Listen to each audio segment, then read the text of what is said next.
This channel does not promote any violent, harmful, or illegal activities. We, the people of India, having solemnly resolved to constitute India into a sovereign democratic republic. আজকের এই পুণ্য দিনে ভারতের প্রথম প্রধানমন্ত্রী না জওহরলাল নেহরু নন, ভারতের প্রথম প্রধানমন্ত্রী সুভাষচন্দ্র বসুর চরণে শত কোটি প্রণাম জানিয়ে কবি সুভাষ মুখোপাধ্যায় বলেছিলেন, একটু পা চালিয়ে ভাই, শতাব্দী যে শেষ হয়ে এলো। হবেই তো, কারণ সুভাষ ঘরে ফিরে নাই। सुभाष जी वो जान हिंद आ गए। নমস্কার, বন্দে মাতরম। ভারতের খণ্ডিত স্বাধীনতার কথা বললেই জানেন তো, শেক্সপিয়ারের একটা নাটকের নাম খুব মনে আসে। নাম হচ্ছে দ্য কমেডি অফ এরার্স।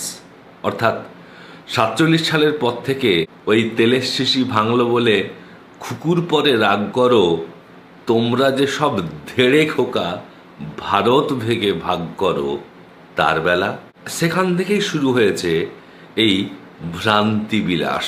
আজকে আমরা দেখব যে বিশিষ্ট স্বাধীনতা সংগ্রামী এবং দেশপ্রেমিক মৌলানা আবুল কালাম আজাদ তার ইন্ডিয়া উইন্স ফ্রিডমে ভারতের স্বাধীনতা লাভের ওই কমেডি অফ এরার্স সম্পর্কে কি বলেছেন। ভারত বিভাজনের বিষয়ে সর্দার বল্লভভাই প্যাটেল যখন মনস্থির করে ফেললেন, তখন লর্ড মাউন্টব্যাটেন মনোযোগ দিলেন নেহেরুকে রাজি করানোর জন্যে। প্রথম দিকটায় নেহেরু নাকি এই ভারত বিভাজনের পক্ষে রাজি ছিলেন না। তাহলে নেহেরু রাজি হলেন কিভাবে? এর উত্তরে মৌলানা আজাদ বলছেন যে দুটি কারণ রয়েছে। এক, জওহরলাল নেহেরুকে ভারত বিভাজনে রাজি করানোর পেছনে একটা বড় ভূমিকা ছিল লর্ড মাউন্টব্যাটেনের স্ত্রীর।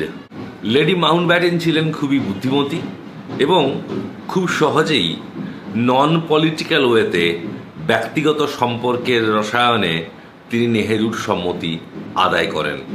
ভারত ভাগ বিভাজনের পক্ষে আরেকজন ব্যক্তি যিনি নেহেরুকে রাজি করিয়েছিলেন বলে মনে করা হয়, তিনি হচ্ছেন লন্ডনে বসবাসকারী নেহেরুর ব্যক্তিগত বন্ধু কৃষ্ণ মেনন, যিনি পরবর্তীকালে ভারত চীন যুদ্ধের সময় একটি ন্যাক্কারজনক ভূমিকা নেবেন।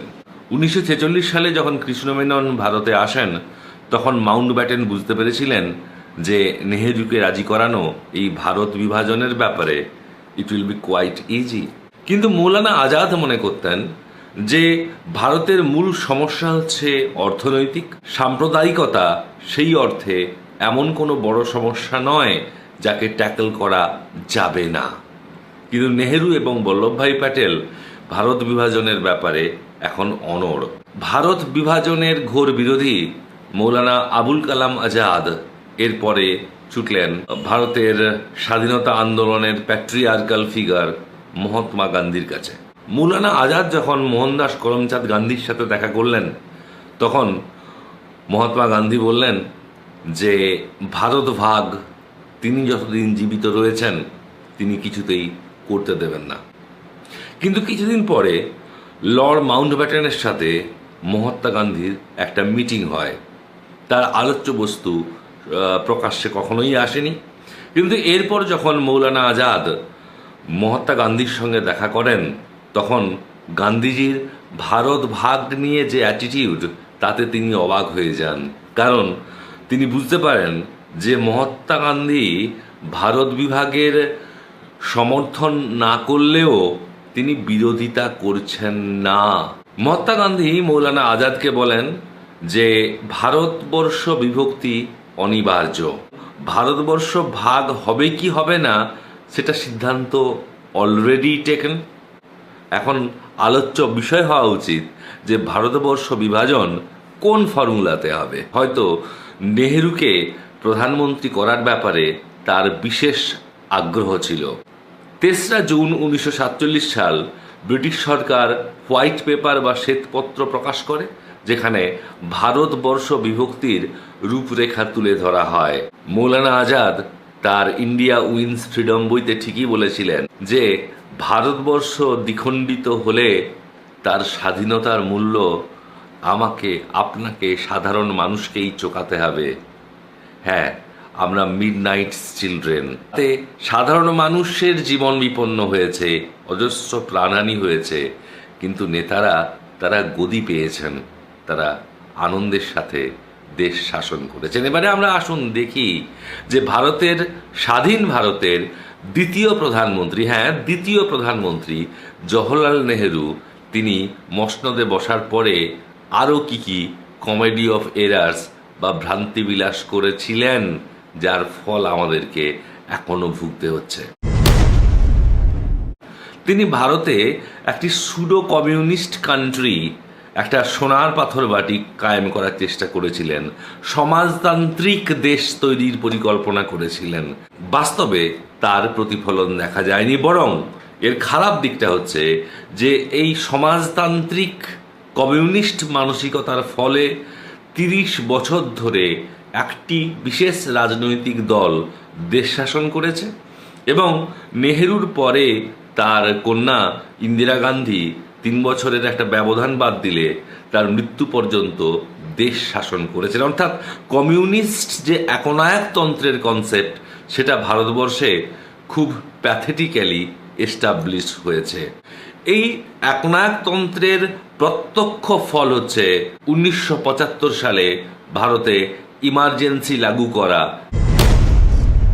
তবে নেহেরুর আরও একটা গুরুত্বপূর্ণ ভুল ছিল তার ফরেন পলিসি। ইনফ্যাক্ট সেই সময়কার প্রবাদ প্রতিম army chief general Sam Manekshaw on record বলেছিলেন, নেহেরু কাশ্মীর সম্পর্কে একটা ইনডিসিশনে ভুগতেন। নেহেরু মনে মনে চীনকে ভয় পেতেন এবং একটা কৃত্রিমভাবে হিন্দি চীনি ভাই ভাই একটা রব তুললেন, যেন এতে সব সমস্যা মিটে যাবে। কিন্তু বাস্তব সমস্যা কিছুই মেটেনি, যার ফল হচ্ছে ইন্দো চায়না ওয়ার এবং তাতে ভারতের লজ্জাজনক পরাজয় এবং গুরুত্বপূর্ণ কিছু ভূখণ্ড চীনের কাছে হারানো। নেহেরু জোট নিরপেক্ষতার নামে একটা বোধহয় একটা সার্কাস চালিয়েছিলেন। তো নেহেরুর জোট নিরপেক্ষতা মানে হচ্ছে যে ঠান্ডা যুদ্ধের সময়ে আমরা আমেরিকার পক্ষেও থাকবো না, রাশিয়ার পক্ষেও থাকবো না। কিন্তু দাঁড়িপাল্লায় দেখলে দেখা যাবে যে নেহেরুর ভ্রান্ত বিদেশ নীতি তথাকথিত জোট নিরপেক্ষতার নামে আসলে রাশিয়ার ছত্রছায়ায় ছিল। তাহলে কিসের জোট নিরপেক্ষতার কথা নেহেরু বলতে চেয়েছেন? কাশ্মীর সমস্যা নেহেরুরই সৃষ্টি, এবং যখন ভারতীয় সেনারা পাক হানাদারদেরকে হটিয়ে প্রায় সমগ্র কাশ্মীর দখল করে নিচ্ছিল, তখন নেহেরু হঠাৎ করে যুদ্ধবিরোধী ঘোষণা করে তিনি ব্যাপারটাকে ইউএন সিকিউরিটি কাউন্সিলে উত্থাপন করেন, যার বিষবৃক্ষ হচ্ছে পাক অধিকৃত কাশ্মীর, প্রক্সি ওয়ার এবং অশান্ত ভারতীয় কাশ্মীর। কাশ্মীরকে ভারতের আর 10টা রাজ্যের মতো ট্রিট করা হয়নি, বরং নেহেরু কাশ্মীরে 370 ধারা লাগু করেন এবং বাবা সাহেব আম্বেদকর এর বিরোধিতা করেছিলেন। নেহেরু হতে চেয়েছিলেন সারা পৃথিবীর বুদ্ধদেব। এই নেহেরু এবং তার সঙ্গী সাথীরা এরা নোবেল পিস প্রাইজ পাওয়ার জন্য এতটাই উঠে পড়ে লেগেছিলেন যে তৎকালীন আর্মড ফোর্সের প্রধান জেনারেল কারিয়াপ্পা যখন ভারতীয় সেনাবাহিনীর আমূল সংস্কারের কথা বলেন, তার উত্তরে নেহেরু কি বলেছিলেন জানেন? যে আমাদের আর্মড ফোর্স অর্থাৎ সেনাবাহিনী লাগবে না, পুলিশ দিয়েই আমরা কাজ চালিয়ে নিতে পারবো। নেহেরু নাকি যারা কালোবাজারি করছে তাদেরকে ফাঁসি কাটে ঝোলাবেন, ভারতে কালোবাজারি দুর্নীতি সব বন্ধ হয়ে যাবে। জানি না সেটা কেন হয়নি, হয়তো ল্যাম্পপোস্ট ছিল না, বা হয়তো কালোবাজারি পাওয়া যায়নি, বা ভারতে করাপশন নেই। যা দেখছি সবই আমাদের চোখের ভুল। আরও মজার কথা শুনবেন, 60-এর দশকের শুরুতে আমেরিকা ভারতকে জাতিসংঘ নিরাপত্তা পরিষদের স্থায়ী সদস্য হওয়ার প্রস্তাব দেয় এবং অবশ্যই রাশিয়া তাতে সমর্থন করে। আজকে ভারত যে নিরাপত্তা পরিষদের স্থায়ী সদস্যপদ পাওয়ার জন্য ব্যাকুল, যে নিরাপত্তা পরিষদের একটা মাত্র দেশ চাইলে ভেটো প্রয়োগ করে গোটা নিরাপত্তা পরিষদকে অচল করে দিতে পারে, সেই গোল্ডেন অপরচুনিটি নেহেরু হারান। যুক্তি কি ছিল জানেন? যুক্তি ছিল তার দেশের থেকে তার দাদা মাও সে তুংয়ের চীন এই পদের অনেক যোগ্য দাবিদার। তাই তিনি পাল্টা প্রস্তাব দেন নেহেরু যে ভারতের বদলে চীনকে রাষ্ট্রসংঘের নিরাপত্তা পরিষদের স্থায়ী সদস্য করা হোক। বন্ধুরা, এটাকে ঠিক কিভাবে বর্ণনা করা যায়? দূরদৃষ্টির অভাব, নাকি ভয়, নাকি কাউকে খুশি করার চেষ্টা, নাকি নিছকই এক পাগলামো? জানি না। আরও যেটা আমাদের হৃদয়ের খুব কাছের সেটা হচ্ছে যে লিকড পেপারস, যার বিশ্বাসযোগ্যতা কতটা সেটা বলা মুশকিল, তবে যা রটে তার কিছুটা তো বটেই।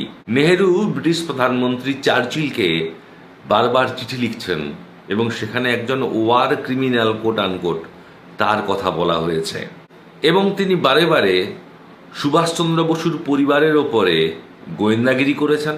সম্ভবত তিনি তার ব্রিটিশ প্রধানমন্ত্রীকে লেখা চিঠিতে ওয়ার ক্রিমিনাল বলতে মনে হয় তিনি সুভাষচন্দ্র বসুকেই বোঝাতে চেয়েছেন।